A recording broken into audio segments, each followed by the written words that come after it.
A warm welcome back to the Forensics Detailing channel. In today's video we've got to turn around this Peugeot 108, which is, as you can see, pretty filthy on the inside but also on the outside. It's been sat under a tree for many years and it's just filled up with all the debris and leaves and grime that we've got to get off the car, but it's also got all this black spotting on it as well, which has baked onto the paintwork and isn't going to be easy to remove. And after taking this stuff off, we're probably going to need to polish the paint to just get the shine back on it. But you can see everywhere there's just little signs of neglect and dirt and debris, which is fine. There is nothing here to be worried about, but most of the emphasis on this detail, if you like, is going to be removing dirt and getting the car back so it's squeaky clean. And once it's squeaky clean, we can decontaminate it, polish it and protect it. And we've got to turn this around in a short frame of time. Once we turned it around for Danny as well, he's then got to get the car serviced, get the mechanicals sorted out, and then ultimately sell the car. But at the moment, in this condition, it wouldn't be sellable. So this is where kind of valeting and detailing can bring the car back and get it looking nice again. But underneath all of this kind of dirt and grime, you can see is a good car somewhere. But looking at this engine bay at the moment, you wouldn't know it. So I'm really looking forward to getting blasting on this car and getting all of this dirt gone. So obviously we're going to be pressure washing this out, but before we do so, I just need to tighten up the air intake, because I noticed it was loose and we don't want to get any water ingress in there. And we're going to take the battery out. But you can see also the wheels and the suspension, the panels on the car are kind of heavily soiled and are just going to need a lot of scrubbing and deep cleaning to get them back. So I can't wait to get started on this one, actually, guys. In a funny way, I kind of enjoy doing cars like this, because when they're in this condition, they're just awful. But when you've finished and you've got all this dirt out and you can see that the actual car condition underneath all of this is good, then you know you're going to be able to make a really good difference to this car. And it's just a case of zoning out, getting stuck in and getting it all done.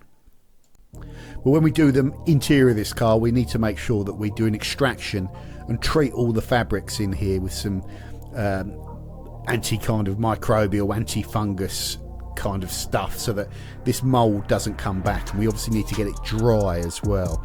And once we've tackled that, the interior will be lovely. So as you can see here, first thing is get this battery out, and it took some Herculean strength, which I luckily have in abundance. But underneath all that battery and in the engine bay, you can just see all of that filth that needs to come up. And there's the loose connection there. That was kind of wobbling around a little bit, which wasn't good. This car and this engine's only done about 30,000 miles, and it runs nice. But obviously you can't sell it when it's this dirty. So this is stage one.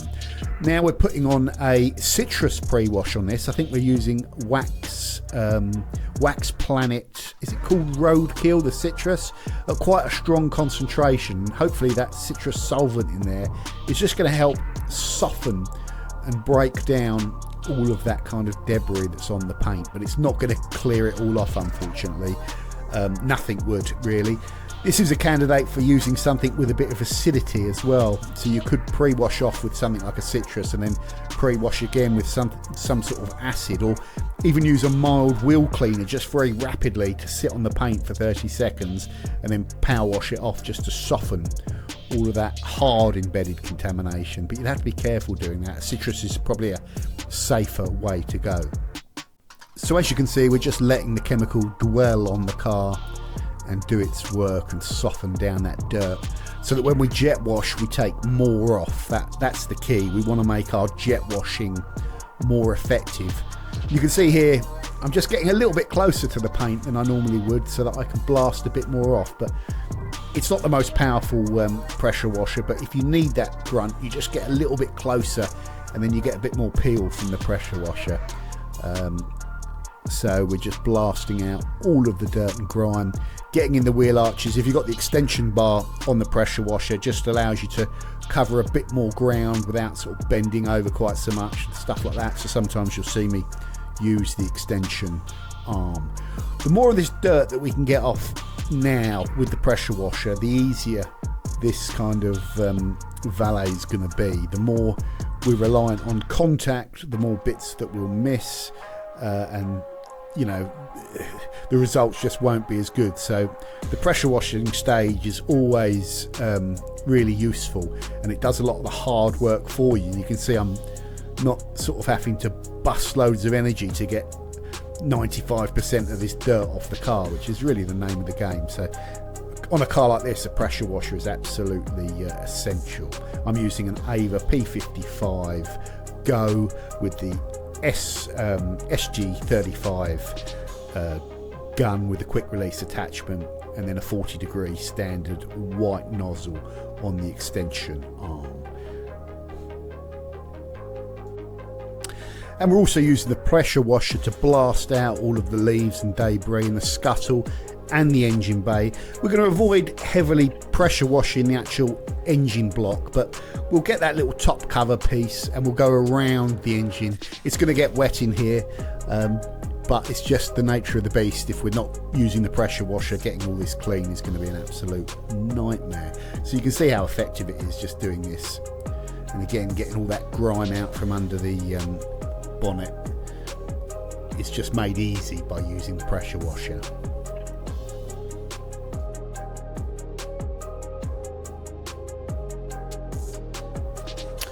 After the pressure washing, we still need to go over the car with some APC. I think we're using Kochchemi Green Star and a hog's hair brush, because this will get the bits of dirt that the pressure washer has missed, and just make sure we get it really clean rather than 95% clean. I want to do this engine bay at the early stage because it's one of the messy jobs. So if I get the car spotlessly clean and then go back and do the engine bay, I'm going to be blasting out all this dirt on the panels. But unfortunately, there's going to be a little bit of duplication and going through and doing things again. We're going to need to wash this car a few times because there's so much dirt coming out of all the different parts of the car. Probably when we've finished, we'll go over and you know, cover the car in pre-wash again after we've done the contact wash, because there's so many bits floating around that we're going to need to get off the car at the end. And here you can see the worst bit of the car and how stubborn and ingrained that dirt is. Some of it's coming off with the pressure washer. I don't want to get much closer than I am here, and after we've done this, it's really a case that we're going to need to contact clean it and then clay it. And the clay is probably going to get the real stubborn stuff off that the pressure washer can't. But yeah, really useful. The pressure washer as well gets in all these gaps that are full up with dead leaves and sort of sludge and slime from the tree. And it's just doing so much of the work.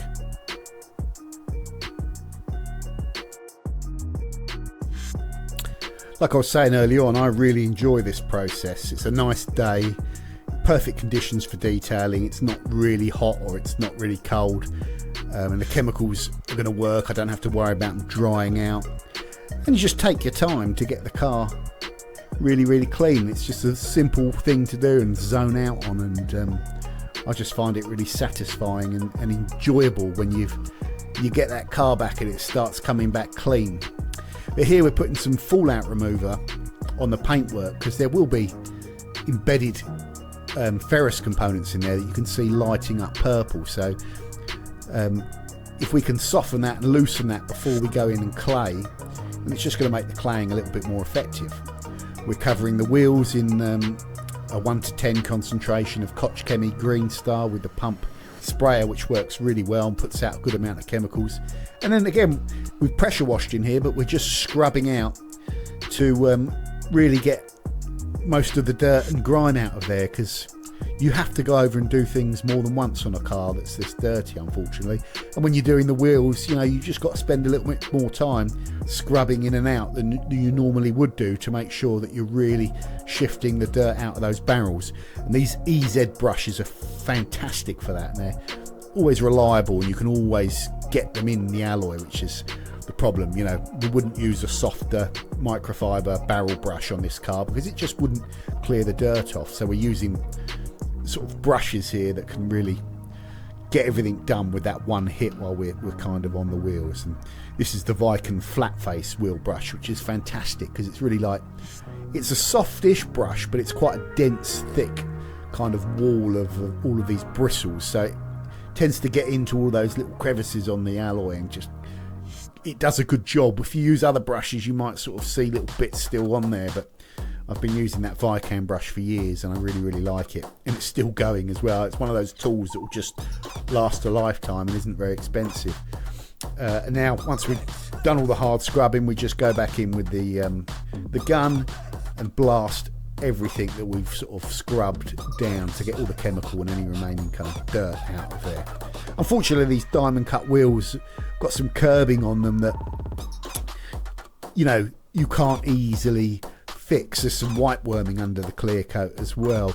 You could probably you know, sand them down and just re-lacquer them if you wanted to do a quick fix, but really the downside with diamond cuts, especially on a car like this, which isn't a high value car, is that it's very expensive to recut them and then lacquer back over, and you always tend to get white worm on them. So sometimes with a lower value car, you're better off with a standard, you know, painted alloy wheel or just a steel wheel, because those diamond cuts, they always get curbed up, and then once you've curbed them, you have to cut them and paint them. Then you're on borrowed time for the white worming.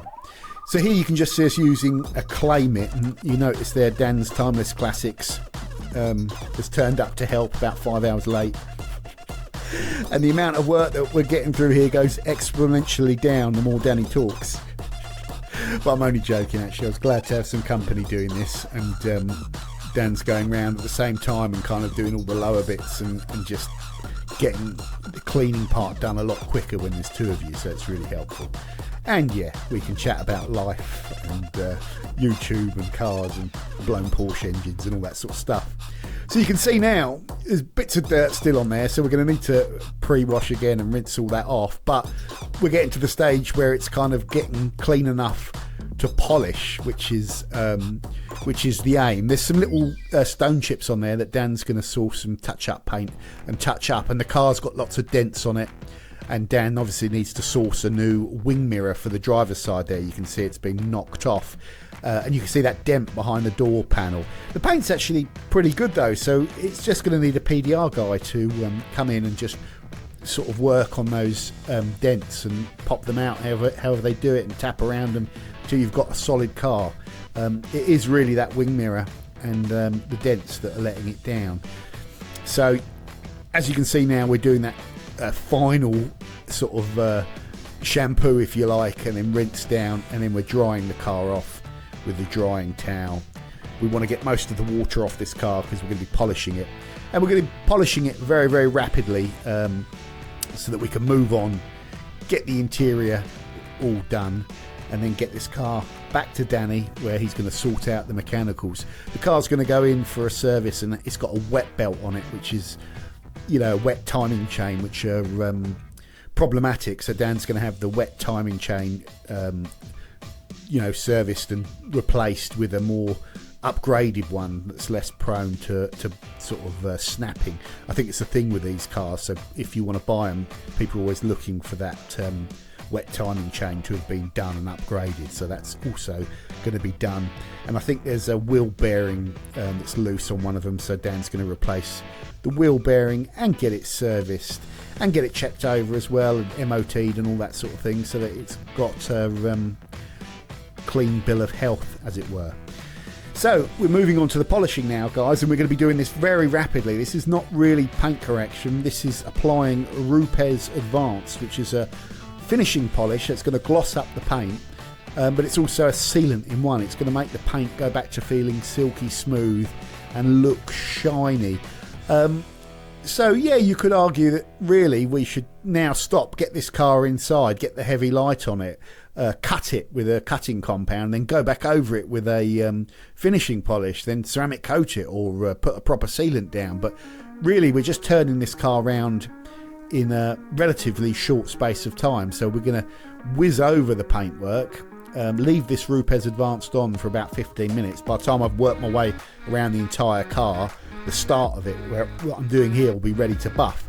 and you just buff it off, and then your car is kind of polished and protected. So, you know, if you want quick results, this is a good method to really just make the paintwork look nice. But yeah, this isn't really what you'd call detailing, or it's not sort of a slower multiple stage polish where everything's being done slowly.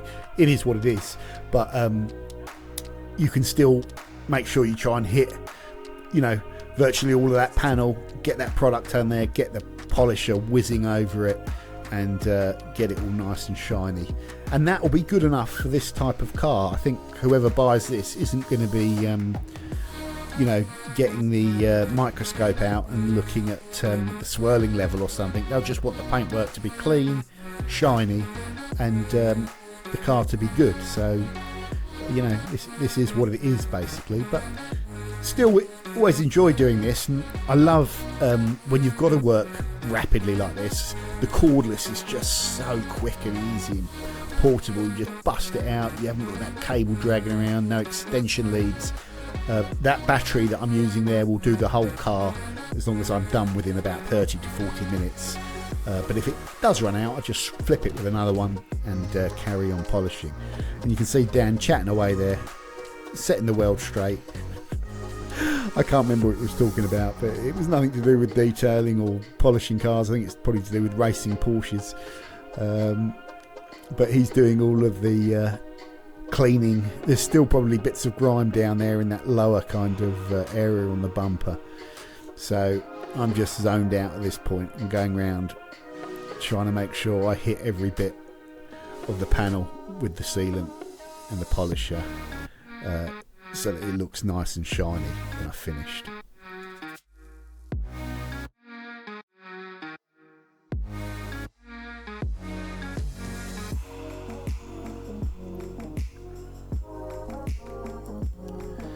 And then we've got to buff this product off, and that's one of the really nice, satisfying parts of doing this. The Rupes product just buffs to a nice shine. You can see the difference with the car now. It's got that little glow, and you can see the reflection a little bit more, even with the white. It just makes the paintwork look fresh and kind of gives it that pop, as opposed to what it was before, where it was just dull and dead from well, it needed all the dirt taken off of it. It needed that clang, and it needs that polish. One part of the roof of the car that we could have done a better job was the roof, because there was so much ingrained dirt on that. You could still kind of see a little bit of that after the polishing, but you needed heavy light and it still looked shiny, so that was good enough for me. The engine bay is all clean. We'll dress it at the end, and I just wanted to fix these corroded kind of number plate bolts because they make the car look terrible as well, and that's just I've got a big you know, pouch full of those in the garage, so I swapped those over. Then we got to crack on with the interior, so I just banged out all of the formats first because there's lots of heavy dirt in there, and that just shifts it. Again, if you do that, you just get more out when you go and do the vacuum. If you don't bang them out, the vacuum can't get all the sort of deep ingrained stuff out, so I always like to give them a tap out with a bar or something like that. Then you can just see we're vacuuming them all, and the little thing that goes in the boot, which isn't the highest quality piece of material, but it's all done. And then we've got to vacuum out the interior. I think we're using the Flex VC21 here, which has got a nice long what's it called, crevice tool on it, which is really handy for getting down. But I always tend to keep all of the tool, the vacuum nozzle bits to hand, because when you're vacuuming over a fabric seat, having the brush extension on just seems to open up the fibres a little bit more and get a bit more of the dirt out.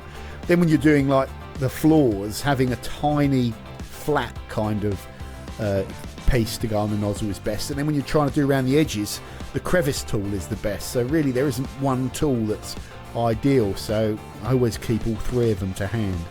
Now we're going over all the plastics with all-purpose cleaner, using quite a lot of solution there because it was really, really dirty.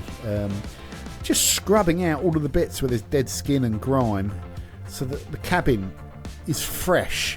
Once you get in that cabin, everything looks clean, you know, and tidy. And that's the first thing, if you get into a car and you're looking to buy it and you get into the cockpit and it's all dirty and grimy, you just sort of like, it puts you off the car. So we want it to be fresh and we want it to be clean. Dressing up all the tyres here with Geon Tyre Express, and we're just quickly extracting the seats. They weren't really heavily soiled, so I've just sort of given them a spray with APC and then just some solution in the extractor and just getting out that dirt that's built up there, so that again we've got clean, fresh seats in the car. You can see we're not over concentrating it with loads of detergent, because then it's a nightmare to get out and you've got to keep going and going and going. You know, it sort of cycles the surfactant, this thing, so you want to put in the correct dose so that you actually get it all out and it doesn't feel slimy and surfactanty when you're finished. Then we're putting a new squirt of these Geon scents, which are very powerful actually, so just 1 or 2 squirts is more than enough. We're using the citrus one, which is going to have a really fresh fragrance for the cockpit. There's a choice of 4 different ones. We figured this was good. We just wanted to go for fresh rather than a more sort of like, you know, like perfumed kind of scent, if you like. And here you can see the engine bay now. We've covered that with Auto Glim rubber and vinyl dressing, which will dry off, but it just freshens it all up and gives it a shine. And then Dan took the car. He had that wet belt done. He had the service. He had the wheel bearing done. Some other bits and pieces. Had all the dents taken out. Fitted the wing mirror on the car. And this is a couple of weeks later. I went round to see it, and Dan's just washed it off because it's been, you know, it's been driven to the garage and back and all that sort of stuff. So it's just getting a final clean down. But you can see we went from a horrible, grimy car to a car which is now kind of dent-free, shiny, clean. Although he could give that footwell another vacuum, but I'm sure he'll do that. And it was a really enjoyable turnaround. And I'm looking at this car now, thinking, yeah, it's not bad. So I hope you enjoyed this video, guys. As always, do not forget to subscribe. Take care. Bye for now.